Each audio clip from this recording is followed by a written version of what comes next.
فبأي آلاء ربكما تكذبان. عمومی طور پر تو ایسا ہی ہوتا ہے. کبھی کبھار ایسا ہوتا ہے کہ وہ قدرتی حادثہ نہیں ہوتا بلکہ اللہ کا, بولو بھائی, عذاب. یعنی عذاب کا مطلب اس کی کوئی لاجک نہیں ہوتی, وہ خود بخود ہو جاتا ہے, کوئی وجہ نہیں ہوتی اس کی. جیسے قرآن میں آتا ہے ہم نے پچھلی امتوں پر فرشتوں کو حکم دیا چیخ مارے, اتنی زور سے چیخ ماری کہ لوگوں کے کلیجے پھٹ گئے.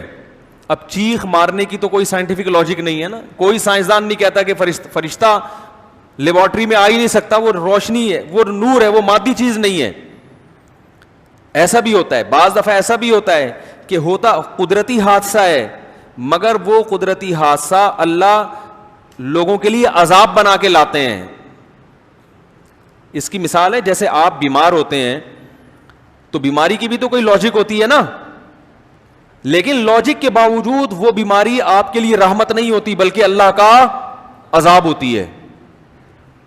بھائی اللہ تعالیٰ آپ کو نقصان پہنچائیں بغیر لاجک کے یا لاجک کے ساتھ, اس سے کوئی فرق تھوڑی پڑتا ہے. نقصان تو ہو رہا ہے نا, اس میں اللہ کا ارادہ کیا ہے, آپ کو نقصان پہنچانے سے مقصد عذاب دینا ہے یا ویسے ہی ایک فطرت کا جو اصول ہے اس اصول کے تحت آپ کو نقصان پہنچایا جا رہا ہے. یہ فیصلہ کون کرتا ہے؟ اللہ کرتا ہے.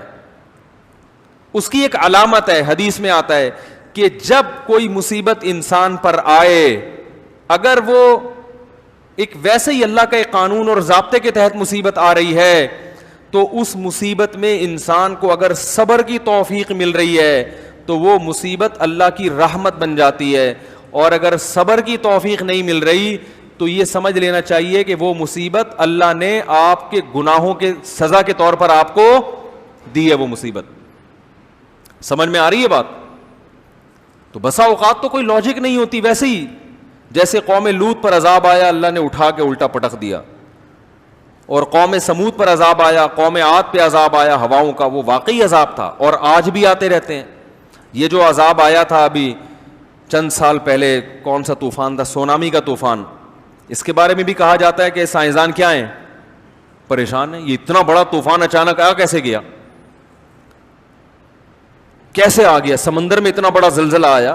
یقیناً جب کوئی چیز ہوتی ہے تو اس کی کوئی وجہ تو ہوتی ہے, لیکن عین ممکن ہے یہ کس کا عذاب ہو؟ اللہ کا عذاب. اور اتنی بات تو یقینی ہے کہ اگر اللہ کا عذاب ہو یا نہ ہو, اتنی بات تو عبرت حاصل کرنے والوں کے لیے ہے کہ یہ جو دنیا ہے یہ قابل اعتبار نہیں ہے. ان حادثات سے اتنی عبرت تو بہرحال ہر ایک کو حاصل ہو جاتی ہے کہ بھائی کچھ بھی کسی بھی وقت تمہارے ساتھ ہو سکتا ہے, لہذا دنیا سے زیادہ دل مت لگاؤ. یہ عبرت تو کافر کو بھی ہونی چاہیے. دیکھو انسان کتنے اسباب اختیار کرتا ہے اپنے بچاؤ کے, پھر بھی ہلاک ہوتا ہے کہ نہیں ہوتا؟ اس کا مطلب قدرت نے اس زمین میں ایسا نظام بنایا ہے کہ آپ اس زمین میں اطمینان کے ساتھ زندگی نہیں گزار سکتے, اور اللہ چاہتا بھی نہیں ہے کہ اطمینان سے زندگی گزاریں, کیونکہ اللہ نے اس دنیا کو اصل نہیں بنایا. تو یہ جو دنیا میں مختلف قسم کے عذاب آتے ہیں, مختلف قسم کی, چاہیے قدرتی حادثے ہی ہوں, لیکن اس سے اتنی بات بہرحال ثابت ہوتی ہے کہ بھئی یہ دنیا قابل اعتماد نہیں ہے.